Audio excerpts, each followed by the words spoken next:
Ruben Amorim. One more manager sacked by Manchester United once again. सोच रहे होगे ये वंस अगेन क्या बोल रहा है? रिसेंटली तो चेल्सी का मैनेजर सैक हुआ था। पर यहाँ पर भाई रियल मसला कुछ और ही है। मैनचेस्टर यूनाइटेड ने लास्ट 13 इयर्स में 10 मैनेजर्स चेंज किए। Just think about it. Sir Alex Ferguson के बाद कोई भी मैनेजर यहाँ पर सेटल हो ही नहीं पाया प्रॉपरली। तो यहाँ पर सबसे बड़ा क्वेश्चन ये है कि मैनेजर गलत है या यूनाइटेड का सिस्टम ही ब्रोकन है। पहले रूबन एमरम की थोड़ी बैक स्टोरी देख लेते हैं। एमरम ने मैनचेस्टर यूनाइटेड नवंबर 2024 में ज्वाइन किया था आफ्टर एरिक टेन हैग एरा। सो स्पोर्टिंग से आया था एमरम विथ हाई एक्सपेक्टेशंस। उसका एक क्लियर सिस्टम था, लेकिन वो सिस्टम यूनाइटेड को और यूनाइटेड के प्लेयर्स को सूट नहीं करता है। और सबसे बड़ी बात, एमरम उस सिस्टम को चेंज करना नहीं चाहता था।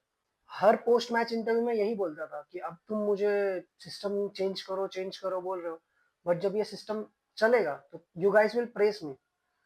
बट अनफॉर्चुनेटली वो कभी हुआ ही नहीं। उस सिस्टम को रख के मैनचेस्टर यूनाइटेड ने अच्छे मैचेस भी खेले, अच्छे मैचेस जीते भी है। यूएफा यूरोपा कप के फाइनल में भी गए थे टॉटनहम के अगेंस्ट में, वेयर दे लॉस्ट। स्टैट्स भी ये दिखाते कि एमआरएम ने total 47 matches in premier league coach किया है, from which he only won 15 matches and lost 19 matches. And ये मैनचेस्टर यूनाइटेड की प्रीमियर लीग हिस्ट्री का वर्स्ट रिकॉर्ड था फॉर अ परमानेंट मैनेजर। लेकिन सवाल ये है कि ये रिजल्ट्स और ये जो हो रहे थे ये सब मैनचेस्टर यूनाइटेड को रियली बॉदर कर रहे थे? Honestly I guess no. क्योंकि ये फोटो देखो, this photo is right after his sacking. और भाई ये चौंगा इतना खुश लग रहा है जैसे कि कोई बंदा अपना लाइक यू नो कि प्रीवियस टॉक्सिक कंपनी छोड़ के भाई उसको फुल एफएनएफ मिल गया है, भाई एकदम खुशी खुशी बाहर आ रहा है, वैसा लग रहा है ये। एंड गेस व्हाट, एग्जैक्टली वही हुआ है। क्योंकि जो रिसेंट टाई था अगेंस्ट लीड्स यूनाइटेड, उस मैच के बाद जो प्रेस कॉन्फ्रेंस हुआ उसमें एमरम आउटबस्टेड हिमसेल्फ कि where he was repeatedly saying कि यहाँ पर मैं मैनेजर हूँ कोच नहीं, मैनेजर हूँ कोच नहीं। Guys, to stop with that, and I noticed that you receive selective information about everything. I came here to be the manager of Manchester United, not to be the coach of Manchester United, and that is clear. I know that my name is not Tuchel, is not Conte, is not Mourinho, but I'm the manager of Manchester United, and it's going to be like this for 18 months, or when the board decided to He change. was saying कि signings यहाँ पर sporting director decide करते हैं, club decide करती है, मैं नहीं करता हूँ। And I am here only for 18 months. इससे ज्यादा इसके बाद सिस्टम चेंज होगा, कोई और आएगा। और ये सारी बातें मैनचेस्टर यूनाइटेड के मैनेजमेंट को चुभ गई। और बोर्ड को प्रॉब्लम क्या थी? फुटबॉल का प्रॉब्लम नहीं था, प्रॉब्लम पावर का था। मैनेजमेंट ने सोचा पावर हमारे हाथ में, और भाई ये बंदा बाहर ओपनली हमको चैलेंज कर रहा है, और बस यहीं पर डिसीजन ले लिया गया, एमआरएम आउट। और एमआरएम खुश क्यों था?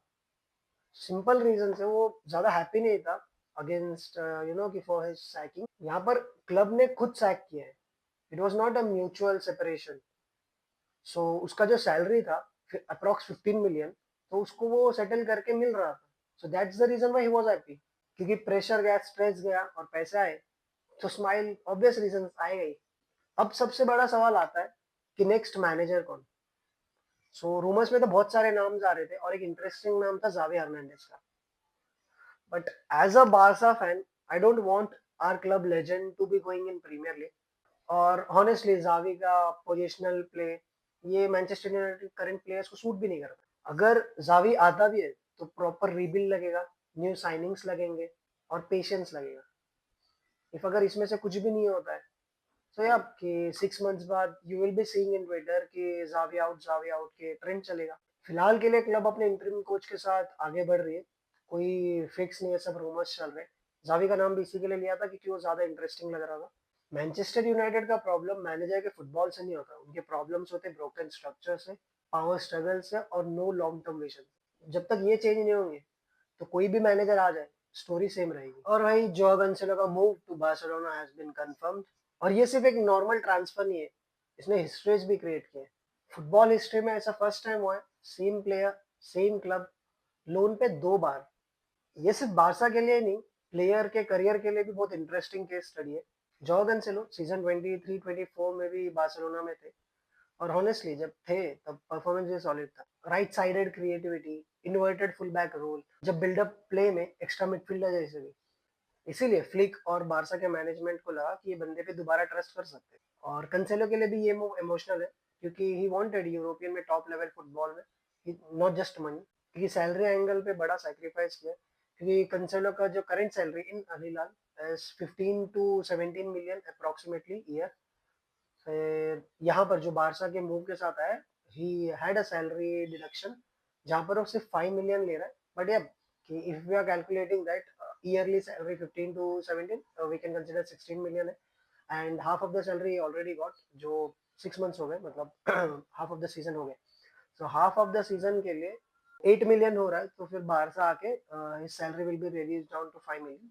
Now ask yourself, 5 million worth it है?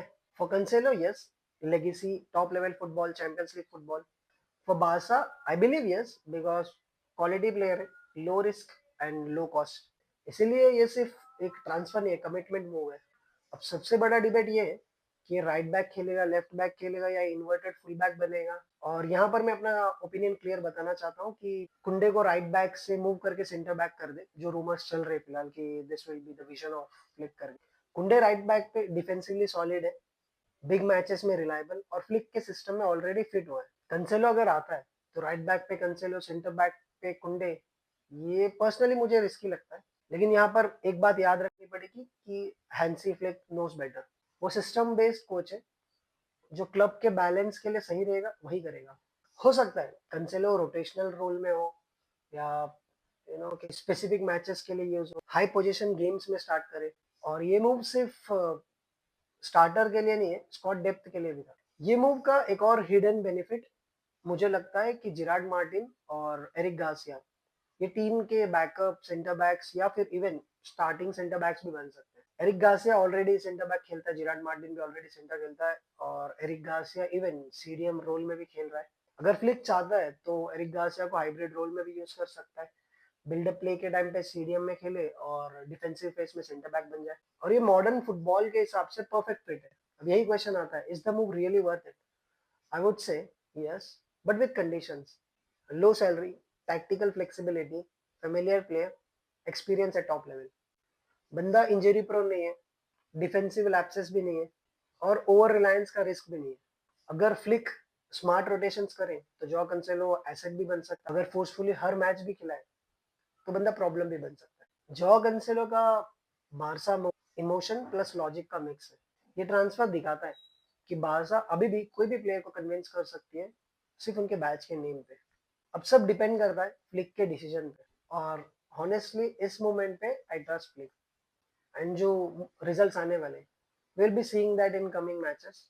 उसके अकॉर्डिंग हम मैचेस का ब्रेकडाउन देंगे। So thank you for watching this video till here guys.